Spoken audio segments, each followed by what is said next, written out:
Znaš šta je najveći problem sa čajevima za stomak? To što ljudi misle da će ih jedna šolja nane spasiti od hrane koju su pojeli kao da sutra ne postoji. Pojedeš burek, jogurt, kolač, pa navečer kažeš, ma nema veze, popit ću ja čaj za stomak da se malo smiri. Nećeš. Popit ćeš toplu vodu sa aromom i malo manje će te boljeti savjest nego stomak. Čajevi za stomak postoje. Neki stvarno rade, ali ne rade ono što ti misliš da rade. Ne liječe, ne brišu štetu, ne resetuju organizam kao dugme na telefonu. Oni samo pomažu. Ali Balkan ne voli riječ pomaže. Balkan voli rješava sve u roku od 3 dana. Ajmo redom. Prvi čaj. Nana. Menta. Nana je kralj marketinga za stomak. I da, ona stvarno ima efekat. Opušta glatke mišiće crijeva. To znači manje grčeva, manje onog osjećaja da te stomak steže kao kredit u švajcarcima. Ako si nadut, ako imaš gasove, opet ovaj. Ja 100 puta kažem, ovo je ozbiljna emisija i on. Ako ti stomak radi kao motor bez auspuha, Nana može pomoći. Ali Nana ne ubrzava varenje na magičan način i ne briše kalorije. Ako si se prejeo, ti ćeš to svariti kad tad. Nana samo smiri haos dok se to dešava. Ona je vatrogasac, ali ne može spriječiti požar koji si ti sam zapalio. Drugi čaj, kamilica. Ljudi je podcjenjuju jer je povezuju sa bakama i spavanjem, ali kamilica je zapravo vrlo ozbiljna stvar za stomak koji reaguje na stres. Ako ti se stomak stegne kad si nervozan, ako ideš u toalet čim te neko iznervira, ako ti se pojavi onaj čudan osjećaj u stomaku kad si pod pritiskom, to nije slučajno. Stomak i mozak su direktno povezani, to smo već pričali. Kamilica djeluje kao blagi sedativ, smanjuje tu nervnu reakciju i opušta cijeli sistem. Ali opet neće riješiti životne probleme.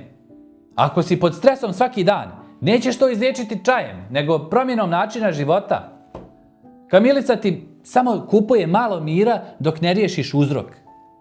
Treći čaj, đumbir. Ovo je već ozbiljna liga. Đumbir ima dokazano dejstvo protiv mučnine i poboljšava pokretljivost želuca.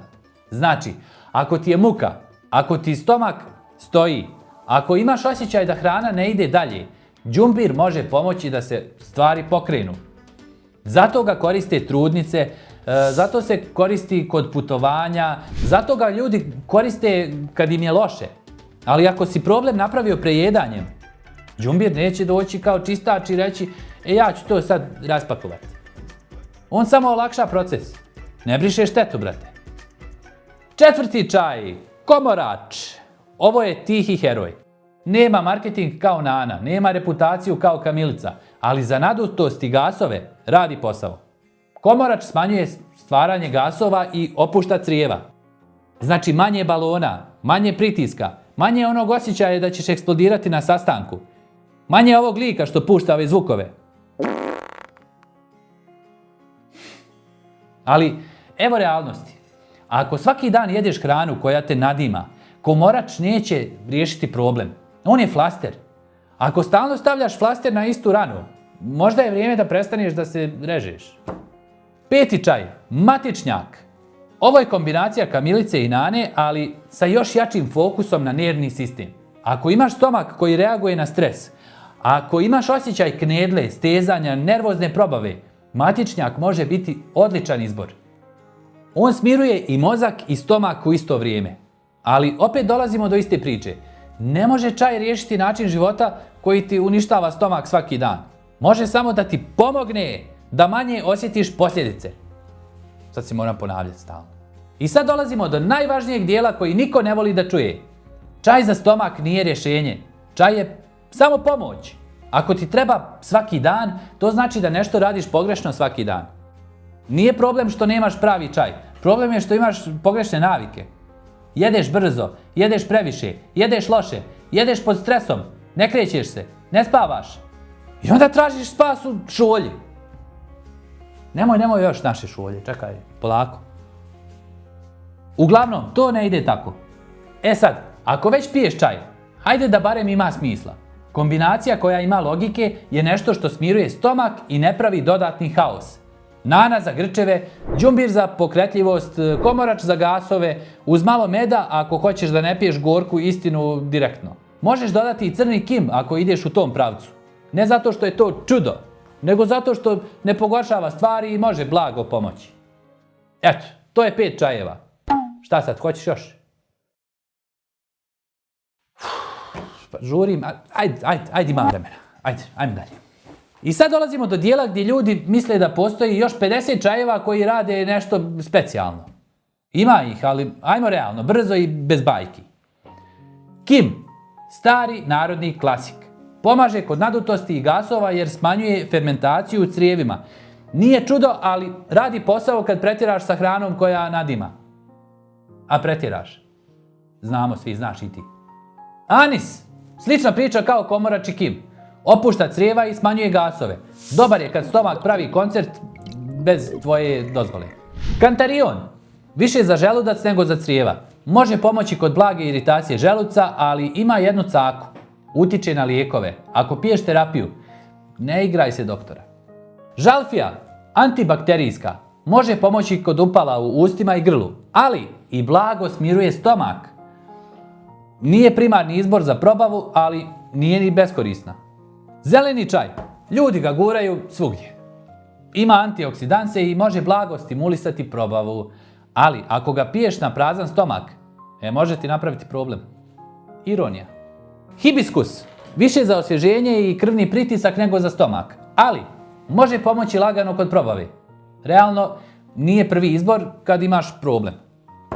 Rooibos ili ruibos, kako god se čita, raste tu kod babe ispred kuće. Nema kofeina, blag za stomak, dobar ako hoćeš nešto toplo, a da ne iritira. Nema spektakl efekat, ali ne pravi ni štetu. Majčina dušica, antibakterijska i može pomoći kod blagih probavnih problema, ali se više koristi za disajne puteve nego za stomak. Kopriva, blagi diuretik. Više za vodu i bubrege nego za stomak, ali može pomoći indirektno ako si natečen. Zaključak je jednostavan i brutalan. Čaj ti neće spasiti stomak. On ti samo pomaže da preživiš ono što si mu uradio. Ako želiš stvarno da riješiš problem, moraš promijeniti ono što svaki dan radiš i što Dren non stop ponavlja, više umorio sam se. Sve ostalo je topla voda sa ukusom nade. Nije teta Nade iz komšiluka. S kim ja radim? E sad, prije nego što odješ da skuhaš još jedan čaj i ubijediš sebe da si riješio život, imamo jednu malu terapiju koja stvarno radi. Ne za stomak, nego za ego. Imamo dren šolje i majice. Ubrzavaju metabolizam i skidaju stomak.